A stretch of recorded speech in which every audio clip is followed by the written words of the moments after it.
जय हिंद दोस्तों, मैं के सर स्वागत करता हूं आप सभी का यूपी एग्जाम पॉइंट पर। क्या कि 25 अगस्त को सेकेंड शिफ्ट में कैसा एग्जाम रहा, क्या लेवल था पेपर का।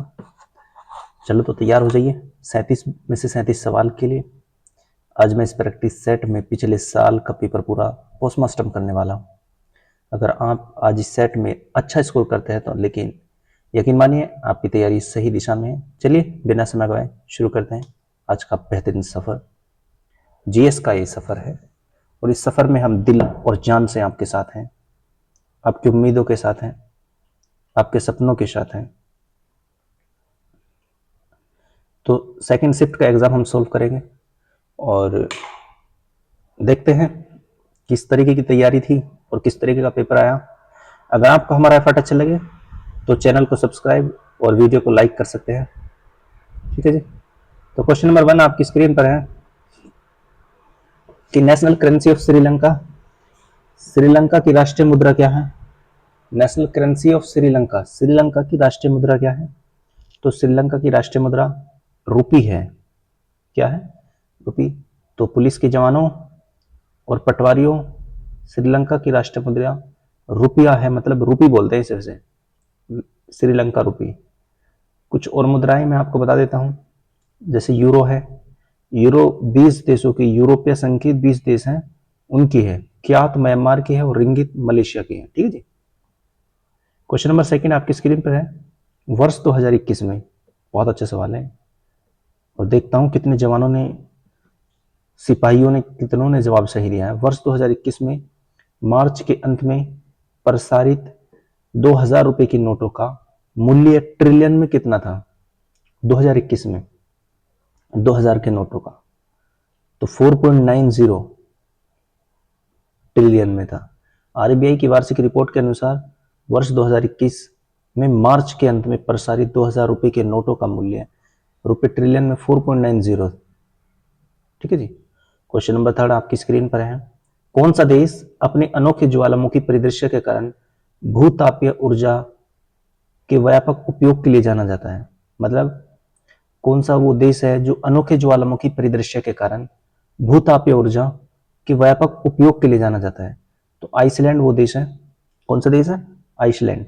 आइसलैंड की उस ज्वालामुखी का नाम, आइसलैंड में बहुत सारी ज्वालामुखी है वैसे, तो मैं कुछ बता देता हूँ।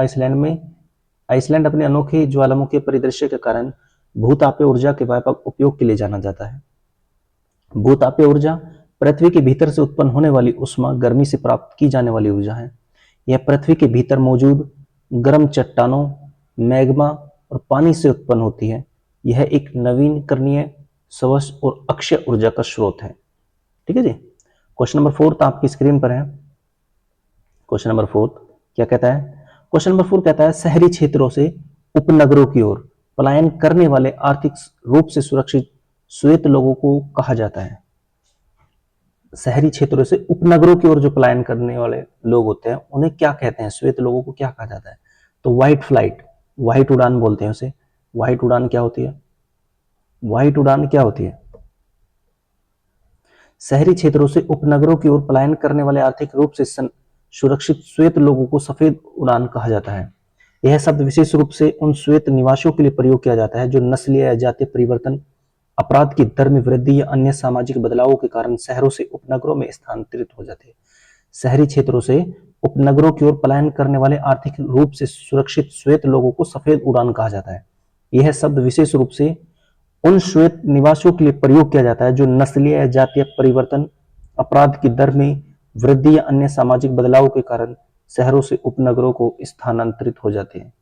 क्वेश्चन नंबर 5 आपकी स्क्रीन पर है। क्वेश्चन नंबर 5 में पूछा है कि अफ्रीका में कितने देश मौजूद है। अफ्रीका एक महाद्वीप है। अफ्रीका महाद्वीप में कितने देश? तो अफ्रीका महाद्वीप में टोटल कितने देश हैं? 54 देश हैं। तो संयुक्त राष्ट्र के मुताबिक अफ्रीका महाद्वीप में 54 देश हैं टोटल। सबसे ज्यादा देश अफ्रीका महाद्वीप में है और अफ्रीका में जनसंख्या के हिसाब से नाइजीरिया सबसे बड़ा देश है और अफ्रीका में भूमि क्षेत्र के हिसाब से अल्जीरिया सबसे बड़ा देश है और अफ्रीका दुनिया का दूसरा सबसे बड़ा महाद्वीप है। ठीक है जी। भारत में ऑपरेशन ग्रीन हंट क्या है? ऑपरेशन ग्रीन हंट स्टार्ट किया था, वो किस लिए किया था? ऑपरेशन ग्रीन हंट जो था एंटी नक्सलिट ऑपरेशन, नक्सल विरोधी अभियान था, नक्सल विरोधी अभियान। तो नक्सल विरोधी अभियान क्या था ये? ऑपरेशन ग्रीन हंट जो था ये, ऑपरेशन ग्रीन हंट क्या था? ऑपरेशन ग्रीन हंट में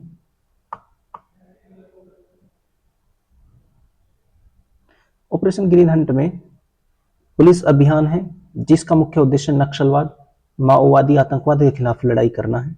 इसे वर्ष 2009 में शुरू किया गया था। इसका लक्ष्य नक्सलियों द्वारा नियंत्रित क्षेत्रों में सुरक्षा की स्थिति को बहाल करना है और उसके प्रभाव को कम करना। ये नक्सल विरोधी, माओवादी, आतंकवादी के खिलाफ था। व्हाट, क्वेश्चन नंबर 7, मुझे बताइए इसका जवाब कि WPI की फुल फॉर्म क्या है? What is the full form of WPI? पूर्ण रूप क्या है WPI का? तो होलसेल प्राइस इंडेक्स है, होलसेल प्राइस इंडेक्स। WPI का पूर्ण रूप है होलसेल प्राइस इंडेक्स। तो WPI का पूर्ण रूप होलसेल प्राइस इंडेक्स है। यह एक आर्थिक सूचकांक है जो थोक बाजार में वस्तुओं और सेवाओं की कीमतों के बदलाव को मापता है। WPI मुख्य रूप से मुद्रास्फीति की निगरानी के लिए उपयोग किया जाता है, मुद्रास्फीति की। तो वित्तीय क्वेश्चन नंबर 8 है, वित्तीय या बैंकिंग प्रणाली को प्रत्येक वर्ष कितने करोड़ आधार मुद्रा के संदर्भ में अतिरिक्त बढ़ावा मिलेगा? वित्तीय या बैंकिंग प्रणाली को प्रत्येक वर्ष कितने करोड़ आधार मुद्रा के संदर्भ में अतिरिक्त बढ़ावा मिलेगा? तो option D is the right answer. 7 से 8 लाख करोड़ आधार मुद्रा के संदर्भ में अतिरिक्त बढ़ावा मिलेगा वित्तीय बैंकिंग मुद्रा प्रणाली को, 7 से 8 लाख करोड़। ठीक है जी। कौन सी अंतरराष्ट्रीय संधि बच्चों के अधिकारों पर केंद्रित है? विच international treaty focus on the right of children? कौन सी अंतरराष्ट्रीय संधि बच्चों के अधिकारों पर केंद्रित है, बच्चों के अधिकार पर उद्देश्य रखती है? कौन सी संधि है? ICERD, CRC, CEDAW और ICCPR। तो मुझे बता सकता है कोई? तो इसका राइट आंसर है CRC। CRC अंतरराष्ट्रीय संधि बच्चों के अधिकारों पर केंद्रित है। CRC क्या होता है? Convention on the right of the child, convention of the right of the child. यह एक महत्वपूर्ण अंतरराष्ट्रीय संधि है जो बच्चों के अधिकारों की सुरक्षा और संवर्धन के लिए बनाई गई है। इसे संयुक्त राष्ट्र 20 नवंबर 1989 को अपनाया गया और 26 जनवरी 1990 को लागू हुआ। इसका मुख्य उद्देश्य बच्चों को उनके मानवाधिकारों और विशेष सुरक्षा प्रदान करना है। ठीक है जी। 20 नवंबर 1989 को अपनाया गया और 26 जनवरी 1990 को लागू हुआ। इसका मुख्य उद्देश्य बच्चों को उनके मानवाधिकार और विशेष सुरक्षा प्रदान करना। क्वेश्चन नंबर 10, कौन सी कंपनी भारतीय गैस एक्सचेंज पर घरेलू गैस का व्यापार करने वाली भारत की पहली कंपनी बनी? मतलब क्या कह रही है? कौन सी गैस कंपनी है जिसमें एक्सचेंज पर घरेलू गैस की व्यापार करने वाली भारत की पहली कंपनी बनी है? तो इसका राइट आंसर है तेल और प्राकृतिक गैस निगम, oil and natural gas corporation limited. कौन सी company? Oil and gas natural corporation limited. यह कंपनी भारतीय गैस एक्सचेंज पर घरेलू गैस का व्यापार करने वाली भारत की पहली कंपनी तेल और प्राकृतिक गैस निगम लिमिटेड ONGC बन गई है। ठीक है जी। SAARC स्टैंड फॉर, सार्क की फुल फॉर्म क्या है?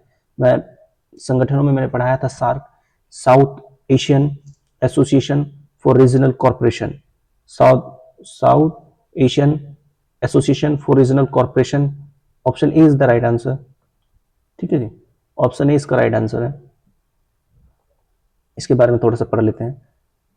सार्क का मतलब है साउथ एशियन एशियाई association for Regional Corporation, South Asian Association for Regional corporation होता है, जिसका हिंदी में अनुवाद दक्षिण एशियाई क्षेत्रीय सहयोग संघ, हिंदी में से बोलते हैं दक्षिण एशियाई क्षेत्रीय सहयोग संघ। यह एक क्षेत्रीय अंतर सरकारी संगठन है जिसका उद्देश्य दक्षिण एशिया में आर्थिक और क्षेत्रीय सहयोग को बढ़ावा देना है। सार्क की स्थापना 8 दिसंबर 1985 को काठमांडू, नेपाल में हुई थी। इसमें 8 सदस्य हैं सार्क में: भारत, पाकिस्तान, नेपाल, भूटान, अफगानिस्तान, श्रीलंका, मालदीव।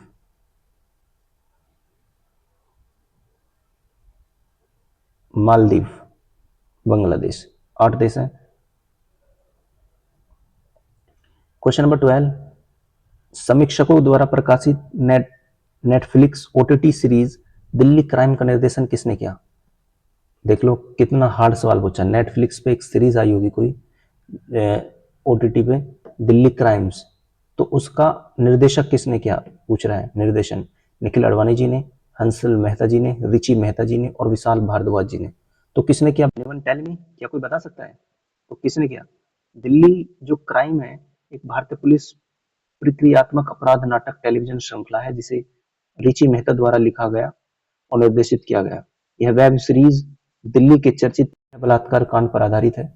इसमें सैफ अली शाह एवं राजेश तेलंग ने मुख्य किरदार निभाया है।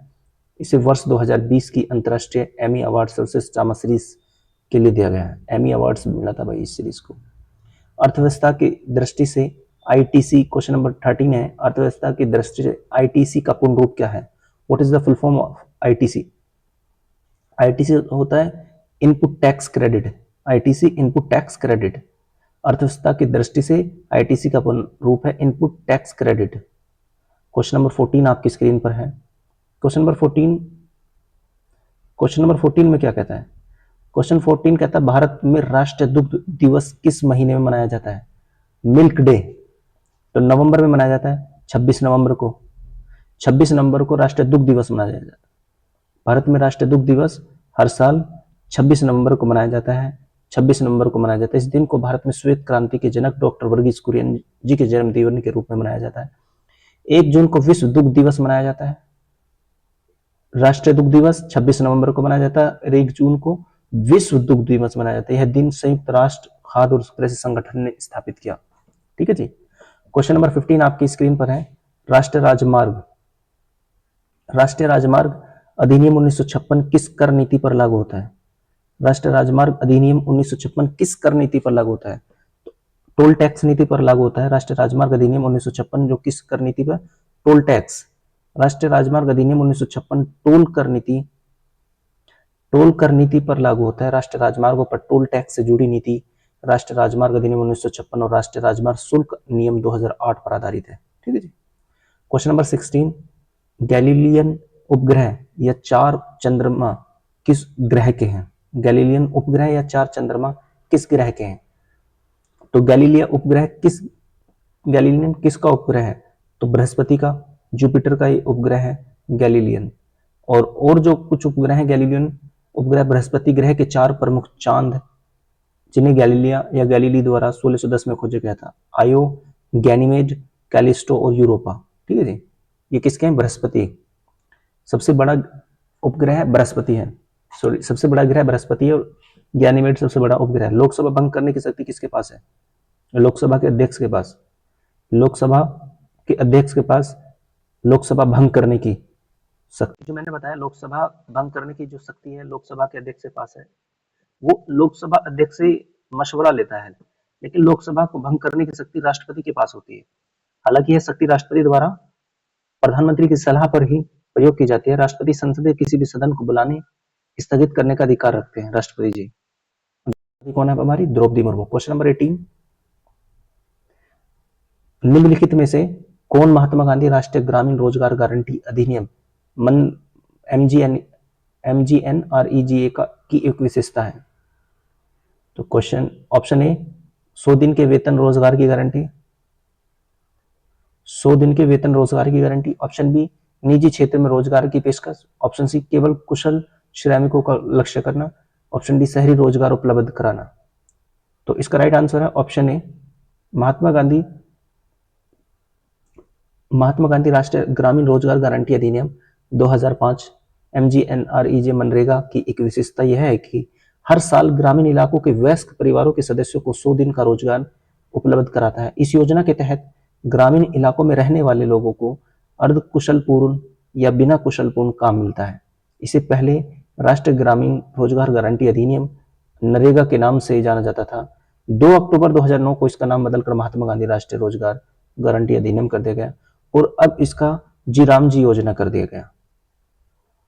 क्वेश्चन नंबर 19 आपकी स्क्रीन पर है। आसियान, आसियान के संबंध में भारत की एक्ट नीति क्या है, का क्या महत्व है एक्ट नीति का? ऑप्शन ए दक्षिण पूर्व एशियाई देशों के साथ आर्थिक, सामरिक और सांस्कृतिक संबंधों को बढ़ावा देना, व्यापार के अवसर को कम करती है, कूटनीति सहभागिता को सीमित करती है या अलगाववादी नीतियों को बढ़ावा देती है। तो option A is the right answer. दक्षिण पूर्व एशियाई देशों के साथ आर्थिक, सामरिक, सांस्कृतिक बढ़ाव को बढ़ावा देती है। आसियान की आसियान के अंदर, सार्क के अंदर पाकिस्तान भी आता है नल्ला, ध्यान रखना। आसियान के संबंध में भारत की एक्ट ईस्ट नीति द्वारा दक्षिण पूर्व एशिया के देशों के एक साथ आर्थिक, सामरिक और सांस्कृतिक संबंधों को बढ़ावा दिया जाता है। आसियान दक्षिण पूर्व एशिया के 10 देशों का संगठन है जो इस क्षेत्र में आर्थिक, सामरिक एवं सांस्कृतिक संबंधों को मजबूत करने के लिए जिम्मेदार संगठन है। इसका मुख्यालय जकार्ता, इंडोनेशिया में है। हाल ही में आसियान का 11वां सदस्य तिमोर लिस्ते बना है। कौन बना है? तिमोर लिस्ते। क्वेश्चन नंबर 20 आपकी स्क्रीन पर है। क्वेश्चन नंबर 20 कहता है, हाल ही में किस मिशन को अंतरिक्ष अन्वेषण के लिए 2024 जॉन एल जैक स्विगर्ट जूनियर पुरस्कार मिला? किस मिशन को मिला? हाल ही में किस मिशन को अंतरिक्ष अन्वेषण के लिए 2024 जॉन एल जैक स्विगर्ट जूनियर पुरस्कार मिला? चंद्रयान 3 मिशन को, मार्स ऑर्बिटर मिशन को, गगनयान मिशन को और चंद्रयान मिशन 2 को। कौन से मिशन को अंतरिक्ष अन्वेषण के लिए 2024 जॉन एल जैक स्विगर्ट जूनियर पुरस्कार मिला? कौन से मिशन बता सकता है? कौन से मिशन को मिला? तो चंद्रयान 3 मिशन को अंतरिक्ष अन्वेषण के लिए वर्ष 2024 का जॉन एल जैक स्विगर्ट जूनियर पुरस्कार मिला। यह पुरस्कार अमेरिका के स्पेस फाउंडेशन ने दिया था। स्पेस फाउंडेशन ने पुरस्कार दिया। DDoS का फुल फॉर्म क्या है? What is the full form of DDoS? DDoS का फुल फॉर्म होता है distribute Daniel of service. Distribute Daniel of service. अब ये क्या बोला है? DDoS का full form distributed Daniel of service होता है। यह एक प्रकार का साइबर हमला होता है जिसमें कई कंप्यूटर या नेटवर्कों से एक साथ एक वेबसाइट या ऑनलाइन सेवा को लक्षित करके उसकी कार्यक्षमता को बाधित किया जाता है। ठीक है जी। क्वेश्चन नंबर 22, 2014 में भारत में नोबेल शांति पुरस्कार किसने जीता? मेरी जान सवाल है भाई। 2014 में कैलाश सत्याप्रकाशी और मलाला यूसुफजई ने जीता। मलाला यूसुफजई को गोली मार दी थी पाकिस्तान के अंदर। 2014 में भारत से कैलाश सत्यार्थी को नोबेल शांति पुरस्कार मिला है। उन्हें यह पुरस्कार बच्चों के अधिकारों और बाल श्रम के खिलाफ उनके लंबे समय से चल रहे संघर्षों के लिए दिया गया था। उनके साथ यह पुरस्कार मलाला यूसुफजई को भी मिला जो लड़कियों की शिक्षा के अधिकार के लिए काम कर रही थी। नोबेल पुरस्कार की जब बात करते हैं तो नोबेल पुरस्कार की स्थापना सर्वप्रथम नोबेल पुरस्कार 1901 में प्रदान किया गया। शांति का नोबेल नॉर्वे की राजधानी ओस्लो में और अन्य श्रेणियों के पुरस्कार स्टॉकहोम, स्वीडन में प्रदान किए जाते हैं। नोबेल पुरस्कार 6 क्षेत्रों में प्रदान किए जाते हैं: भौतिकी, चिकित्सा, शांति, रसायन, साहित्य और अर्थशास्त्र। तो क्वेश्चन नंबर 23 आपकी स्क्रीन पर है। प्रसिद्ध पुस्तक the return of the native किसके द्वारा लिखी गई? Famous book the return of the native is written by वॉम। प्रसिद्ध पुस्तक the return of the native किसके द्वारा लिखी गई? ऑप्शन डी, थॉमस हार्डी के द्वारा। थॉमस हार्डी के द्वारा ये बुक लिखी गई। प्रसिद्ध पुस्तक the return of the native के लेखक थॉमस हार्डी हैं। यह उपन्यास पहली बार वर्ष 1878 में प्रकाशित हुआ था और यह अंग्रेजी साहित्य के महत्वपूर्ण कार्यों में से एक माना जाता है। किसके द्वारा लिखी गई? The return of the native के लेखक है थॉमस हार्डी जी। थॉमस हार्डी जी। एलोरा निम्नलिखित में से किस राज्य में पवित्र स्थल है? एलोरा कहां पर है? एलोरा महाराष्ट्र में है। कहां पर है? एलोरा महाराष्ट्र में है। एलोरा के अंदर गुफाएं भी हैं। एलोरा भारत के महाराष्ट्र राज्य का एक प्रमुख पवित्र ऐतिहासिक स्थल है। यह औरंगाबाद जिले के पास स्थित है और अपने प्राचीन गुफा मंदिरों के लिए प्रसिद्ध है जिनमें हिंदू, बौद्ध, जैन धर्म की कलाकृतियों का मिश्रण है। एलोरा की गुफाएं यूनेस्को की विश्व धरोहर स्थलों में से एक है। ठीक है जी। क्वेश्चन नंबर 25, नीति विज्ञानी कौन है? Who are ethologist? Who are ethologist? Ethologist कौन है? तो ऑप्शन ए, वैज्ञानिक जो जंगली जानवरों के व्यवहार का अध्ययन करते हैं। ऑप्शन बी, वैज्ञानिक जो मनुष्य के व्यवहार का अध्ययन करते हैं। ऑप्शन सी, वैज्ञानिक जो केवल पौधों का अध्ययन करते हैं। ऑप्शन डी, वैज्ञानिक जो लोकाचार का अध्ययन करते हैं। लोकाचार का अध्ययन करने वाले ही सही। Option D is the right answer. वह व्यक्ति जो लोगों के स्वाभाविक व्यवहार, आचरण एवं नैतिकता अथवा लोकाचार का अध्ययन करता है, नीति विज्ञानी इथोलॉजिस्ट कहलाता है। मनुष्य के व्यवहार का अध्ययन मनोवैज्ञानिक करता है। पौधों का अध्ययन करने वाला वैज्ञानिक वनस्पति विज्ञान बोटेनिस्ट कहलाता है। तो आयोग ने इसका उत्तर ए सही माना, लेकिन सही डी है इसका। ठीक है जी। क्वेश्चन नंबर 26 आपकी स्क्रीन पर है। क्वेश्चन नंबर 26, उत्तर प्रदेश से उत्पन्न कौन सा पारस्परिक पारंपरिक नृत्य रूप अपनी नाटकीय कहानी कहने और जटिल फुटवर्क के लिए पहचाना जाता है। उत्तर प्रदेश से उत्पन्न कौन सा पारंपरिक नृत्य रूप अपनी नाटकीय कहानी कहने और जटिल फुटवर्क के लिए पहचाना जाता है? तो कथक, कथक उत्तर प्रदेश का है, कुचिपुड़ी आंध्र प्रदेश का, भरतनाट्यम तमिलनाडु का और छऊ बिहार का है। ठीक है जी। अपनी जो उत्तर प्रदेश में कथक नृत्य है, यह अपनी नाटकीय कहानी कहने और जटिल फुटवर्क के लिए पहचाना जाता है। कथक भारत का एक प्रमुख शास्त्रीय नृत्य है। पंडित बिरजू महाराज जी, शंभू महाराज जी और सितारा देवी जी इसकी प्रमुख नृत्यांगना जी हैं। भरतनाट्यम तमिलनाडु का और कुचिपुड़ी आंध्र प्रदेश का, छऊ झारखंड, पश्चिम बंगाल और उड़ीसा का है। प्रधानमंत्री फसल बीमा योजना, प्रधानमंत्री फसल बीमा योजना, क्वेश्चन है प्रधानमंत्री फसल बीमा योजना क्या है? क्वेश्चन नंबर 27, प्रधानमंत्री फसल बीमा योजना क्या है? तो ऑप्शन ए जैविक खेती प्रथाओं को समर्थन और बढ़ावा देती है और स्थायी कृषि विधियों को अपनाने के लिए किसानों को सब्सिडी प्रदान करती है। Option B PMFY improve rural infrastructure and provide employment opportunity to youth in agriculture communities. PMFBY ग्रामीण बुनियादी ढांचे में सुधार करती है और कृषि समुदायों में युवाओं को रोजगार के अवसर प्रदान करती है। ऑप्शन सी है it regulate agriculture market and ensure fair prices for farmer produce. यह कृषि बाजारों को नियंत्रित करती है और किसानों की उपज के लिए उचित मूल्य सुनिश्चित करती है। Option D support sustainable production in the agriculture sector, कृषि क्षेत्र में सस्टेनेबल उत्पादन का समर्थन करती है। तो PMFBY योजना जो है, option D is the right answer, कृषि क्षेत्र में सस्टेनेबल उत्पादन का समर्थन करती है। प्रधानमंत्री फसल बीमा योजना की शुरुआत जनवरी 2016 को हुई थी। इसका उद्देश्य किसानों को प्राकृतिक आपदाओं के कारण होने वाली क्षति के लिए बीमा कवर प्रदान करते हुए कृषि क्षेत्र में सतत उत्पादन का समर्थन करना होता है। क्वेश्चन नंबर 28 आपकी स्क्रीन पर है, what does verify account signify on social media platform like Twitter and Instagram? Twitter और इंस्टाग्राम जैसे सोशल मीडिया प्लेटफॉर्म पर वेरीफाइड अकाउंट क्या दर्शाता है? ऑप्शन ए खाता एक सार्वजनिक व्यक्ति या संगठन से संबंधित और प्रमाणित है। The account has a high number of follower, खाते में अनुयायियों की संख्या अधिक है। ऑप्शन सी खातों का उपयोग विज्ञापन के लिए किया जाता है, खाते का अक्सर उपयोग किया जाता है। तो option A is the right answer, the account belong to a public figure organization and authenticate.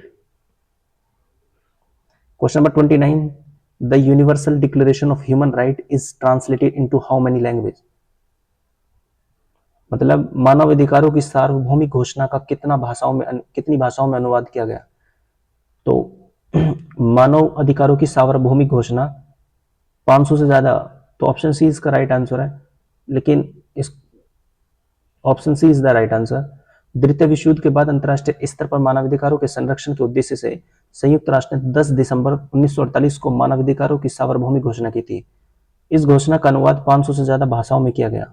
ठीक है जी, आयोग ने इसको उत्तर सही माना है। What is the real currency of, real is the currency of which country? Real किस देश की करेंसी है? रियल किस देश की मुद्रा है? तो ब्राजील की करेंसी का नाम है रियल। ठीक है जी, रियल ब्राजील की मुद्रा है। अन्य देशों की मुद्रा जैसे अफगानिस्तान की अफगानी है और भूटान की न्यूगुल्टम है और कनाडा की कनाडाई डॉलर है। 31 क्वेश्चन आपकी स्क्रीन पर है। अब तक 30 क्वेश्चन मैं आपको सोल्व करा चुका हूं। मुझे बताइए कमेंट करके कि आपके कितने क्वेश्चन सही बने और कितने गलत हुए हैं और कौन से टॉपिक से ज्यादा क्वेश्चन गलत हुए। यूपी पुलिस के जवानों बताओ। क्वेश्चन नंबर 31 है, भारत की लुक ईस्ट पूर्व की ओर देखो नीति का मुख्य उद्देश्य क्या है? ऑप्शन ए भारत के भीतर कृषि विकास को बढ़ावा देना। ऑप्शन बी यूरोपीय संघ के देशों के साथ संबंधों और व्यापारों में सुधार करना। What is the main purpose of India look east policy? Bharat की लुक ईस्ट पूर्व की ओर देखो की नीति का मुख्य उद्देश्य क्या है? ऑप्शन सी है कि पूर्वी एशिया के देशों के साथ सांस्कृतिक आदान प्रदान और लोगों के बीच संपर्क बढ़ाना। ऑप्शन डी है दक्षिण पूर्व एशिया के साथ आर्थिक और सामरिक संबंधों को मजबूत करना। तो option D is the right answer. Bharat की लुक ईस्ट नीति का मुख्य उद्देश्य है दक्षिण पूर्व एशिया के साथ आर्थिक और सामरिक संबंधों को मजबूत करना है। यह नीति सबसे पहले वर्ष 1991 में भारतीय प्रधानमंत्री PV नरसिम्हा राव के समय में शुरू की गई थी। ठीक है जी। क्वेश्चन नंबर 32, क्वेश्चन नंबर 32 आपकी स्क्रीन पर है। 1942 में भारत छोड़ो आंदोलन के समय भारत का वायसराय कौन था? तो लॉर्ड लिनलिथगो जी थे, लॉर्ड लिनलिथगो। भारत छोड़ो आंदोलन की शुरुआत महात्मा गांधी जी ने 8 अगस्त 1942 को मुंबई से की थी। इस आंदोलन के समय भारत के वायसराय लॉर्ड लिनलिथगो थे। लॉर्ड लिनलिथगो का कार्यकाल 1936 से 1944 तक का था। ये भारत के सबसे लंबे समय तक सेवा करने वाले वायसराय थे, लॉर्ड लिनलिथगो जी। ठीक है जी। क्वेश्चन नंबर 33 आपकी स्क्रीन पर है। कंप्यूटर में इनपुट से पहले या उसके दौरान डेटा बदलना शामिल होता है। कंप्यूटर में इनपुट से पहले या उनसे पहले डेटा बदलना शामिल होता है, तो डाटा डिडलिंग कहते हैं। डाटा डिडलिंग उसे बोलते हैं हम, डाटा डिडलिंग उस कंप्यूटर की भाषा में। डेटा डिडलिंग में कंप्यूटर में इनपुट से पहले या उसके दौरान बदलना शामिल होता है। कोई जानकारी कंप्यूटर में इनपुट के बाद डेटा बन जाती है। क्वेश्चन नंबर 34 आपकी स्क्रीन पर है। ट्रेडमार्क या कॉपीराइट और पेटेंट क्या है? ट्रेडमार्क, कॉपीराइट और पेटेंट है ये अमूर्त संपत्ति है, इंटेंजिबल एसेट है। ट्रेडमार्क और कॉपीराइट, पेटेंट सभी प्रकार के अमूर्त संपत्ति मतलब इनवायरेबल एसेट के अधिकार है जो विभिन्न प्रकार की सृजनात्मक और व्यावसायिक संपत्तियों की सुरक्षा प्रदान करते हैं। ये अलग अलग उद्देश्यों के लिए होते हैं और इनके अधिकार, संरक्षण और सीमाएं क्षेत्र भी भिन्न होती है। क्वेश्चन नंबर 35 आपकी स्क्रीन पर है। क्वेश्चन नंबर 35, कौन सा देश 2021 में बिटकॉइन को कानूनी मुद्रा के रूप में उपयोग करने वाला पहला देश बन गया? कौन सा देश 2021 में बिटकॉइन को कानूनी मुद्रा के रूप में उपयोग करने वाला पहला देश बन गया? बिटकॉइन को कानूनी रूप मुद्रा के रूप में इस्तेमाल करने वाला पहला देश बना है। तो ऑप्शन ए जापान है, ऑप्शन बी एल सल्वाडोर है, option C Switzerland, option D Venezuela. तो option B El Salvador. El Salvador जो है इसे यूज करता है कानूनी मुद्रा के रूप में। निम्नलिखित में से कौन सा देश, क्वेश्चन नंबर 36, निम्नलिखित में से कौन सा देश प्रयोगशाला में नियंत्रित केंद्रीय संलयन प्राप्त करने वाला पहला देश है? केंद्रीय संलयन, तो A United Kingdom, B Soviet Union, C France, D United State of America. तो इसका राइट आंसर है option D United State of America. United State of America इसका राइट आंसर है। प्रयोगशाला में नियंत्रित नाभिक के संलयन प्राप्त करने वाला पहला देश संयुक्त राज्य अमेरिका था। अमेरिका ने यह उपलब्धि वर्ष 1958 में प्राप्त की थी। नाभिकीय संलयन वह रासायनिक प्रक्रिया है जिसमें हाइड्रोजन के दो हल्के नाभिक मिलकर हीलियम के बड़े नाभिक का निर्माण करते हैं। परमाणु बम नाभिकीय संलयन के सिद्धांत पर कार्य करता है। क्वेश्चन नंबर 37, किस दिवस को धूम्रपान निषेध दिवस के रूप में मनाया जाता है? किस दिवस को धूम्रपान निषेध दिवस के रूप में मनाया जाता है? तो option A second Wednesday of March, option B first Thursday of March, option C third Saturday of January, option D first day of May.